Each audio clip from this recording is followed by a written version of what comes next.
Баршаңызға сәлем. Бүгін сіздерге қызыл барқыт пирогының жасалу жолын көрсетемін. Ішінде творожный сливочный начинкамен жасалған өте нәзік бұл пирогтың жасалуы өте оңай. Ең алдымен қамырын дайындап алайық. Ол үшін бізге 2 жұмыртқа және шекер қажет болады. Осы 2 ингредиентімізді жақсылап 2 есе көпіргенше ағарғанша миксердің көмегімен осылай араластырып алатын боламыз. Содан кейін оның үстіне керекті мөлшердегі сұйық майымызды қосып және тағы араластырамыз. Ендігі кезекте жылытылған айранымызды үстіне қосып жақсылап араластыратын боламыз. Барлық ингредиенттің көлемі төмендегі описание бөлімінде көрсетілген. Ендігі сәтте біз красный барқыт пирогымызға қанық түс беру үшін тек қана кондитерлік красканы ғана қосып қоймай, какаода қосатын боламыз. Мінекей құрғақтай сапалы какаомызды қосамыз және құрғақ кезінде ұнымыз бен разрыхителімізді араластырып алатын боламыз. Мінекей барлығы дайын. Енді какао мен сұйық консистенциямызды жақсылап араластырып аламыз. Одан кейін електен өткізілген құрамында разрыхителі бар ұнымызды бірнеше бөлікке бөле отырып, осы қоспамызға қосатын боламыз. Араластыру барысында кондитерлік краскамызды, яғни бояуымызды, қызыл бояуымызды қосуды ұмытпаңыз. Бізге ешқандай түйіршіксіз глянцевый біркелкі консистенция қажет болғандықтан, жанында жабысып қалған ұндарды барлығын лопатканың көмегімен алып шығып, бәрін жақсылап араластырғаныңыз жөн. Мінекей кондитерлік бояуды қосудамын. Сізге 8-9 тамшы деп айтпай қояйын, өзіңізге, көз мөлшеріңізге, ұнаған түсіңізге қарай қосқаныңыз абзал. Мен мінекей сәл ғана қостым, содан кейін ұнымды қосудамын, одан кейін тағы да қанық болу үшін бояуымды тағы да бірнеше мәрте қосатын боламын.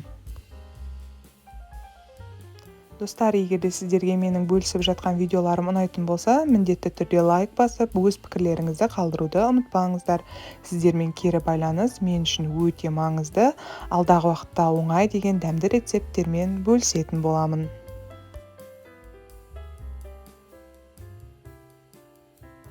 Мінекей сұйық қамырымыз дайын, біркелкі болып, ешқандай түйіршіксіз болып шықты. Осыны қызып тұрған 180 градустағы пешімізге 24 сантиметрлік диаметрі формаға құйып, бар жоғы 25 минутқа жіберетін боламыз. Сол кезде бізде жақсылап көтеріліп, пісіп шығатын болады. Міндетті түрде пешіңізді алдын ала қыздырып қоюды ұмытпаңыз.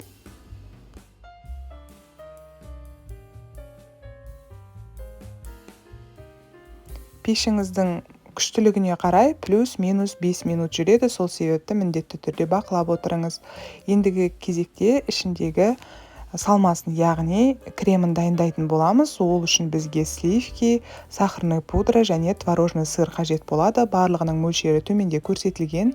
Сол мөлшерлерді пайдалана отырып, бір-бірімен араластырып, қоймалжың кілегейлі крем дайындап алатын боламыз. Ешқандай да уайымдамаңыз, творожный сыр сәл мөлшері көбірек болғандықтан креміңіз міндетті түрде қою болып шығады. Ең алдымен осылайша творожный сырыңызды сәл езгілеп алып, содан кейін барып блендердің көмегімен араластыра отырып, осындай қоймалжың болғанға дейін жақсылап араластыратын боламыз. Мінекей креміміз дайын болды. Енді пирогымыздың піскенін және оны суытып алуымызды күтетін боламыз. Мінекей пирогымызда суыды, енді крем салатын жерін дайындап алатын боламыз. Жақсы өткір пышақтың көмегімен барлығын бірден баспай, тек қана ұшын пайдалана отырып, тек беткі бөлігін алып тастайтын боламыз. Осылайша 4 бұрышты етіп кесіп шықсаңыз, содан кейін шанышқының, яғни вилканың көмегімен алу өте оңай болады. Және де осы алынған беткі бөлігін блендердің көмегімен ұнтақтап, бетіне себетін боламыз.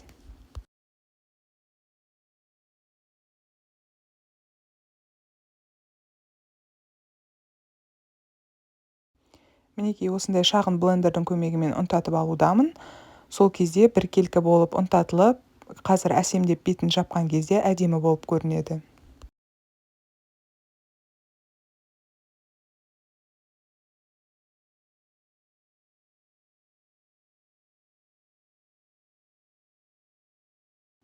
Соңғы этап қалды, барлығы дайын тұр. Енді пирогымызды жинақтайтын боламыз.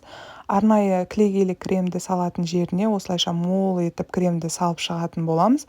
Және шет жақтарына да жұқалатып жағамыз. Себебі қазір ұнтатылған беткі бөлігін салған кезде крем өзіне жапсырып ұстап қалуы қажет болады.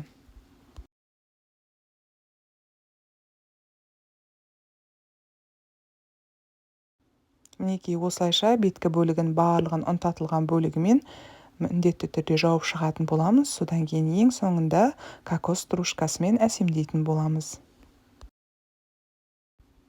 Осылайша өте дәмді, жұмсақ, ерекше красный бархат пирогі дайын болады. Сізде жасап, өзіңіздің үй ішіңізді қуантуға кеңес беремін.